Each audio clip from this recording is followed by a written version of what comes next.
we've shown you the focus today is finding, of course, that missing worker. As it should be. And as debris is removed, investigators will also be able to better understand how and why this collapse occurred. Well, Chief Investigative Reporter Craig Cheatham is here now in studio with a closer look at special challenges also facing the investigators. Craig and Tanya, an investigation by the Federal Occupation Health and Safety Administration, known as OSHA, will focus on practices that may have contributed to the partial collapse.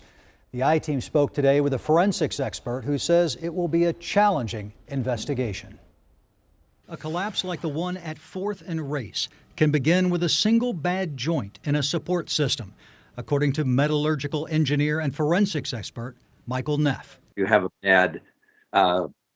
bad joint, then the neighboring joints can become overloaded. So when you see these kind of failures, the collapse occurs from one place outward, or kind of like the one domino falls and then adjacent dominoes fall next to it. Neff told the I-Team investigators will examine the debris and try to determine the origin of the failure. It's going to be complicated by the fact that there's all this concrete that is probably solidified around all of the support members that have collapsed. So it's hard to see where these things are if they're buried in concrete. Neff says the concrete will need to be jackhammered so investigators can recover potentially key pieces of evidence.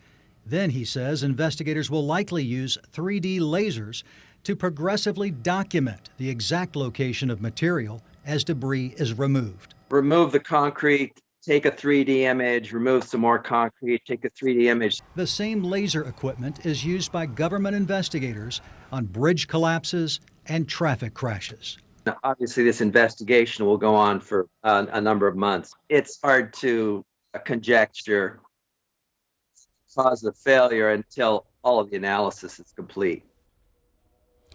Today, we learned the missing worker was checking for concrete seepage and monitoring the temporary shoring system supporting the weight of the fresh concrete. Forensics expert Michael Neff told us that investigators will likely focus on the support system.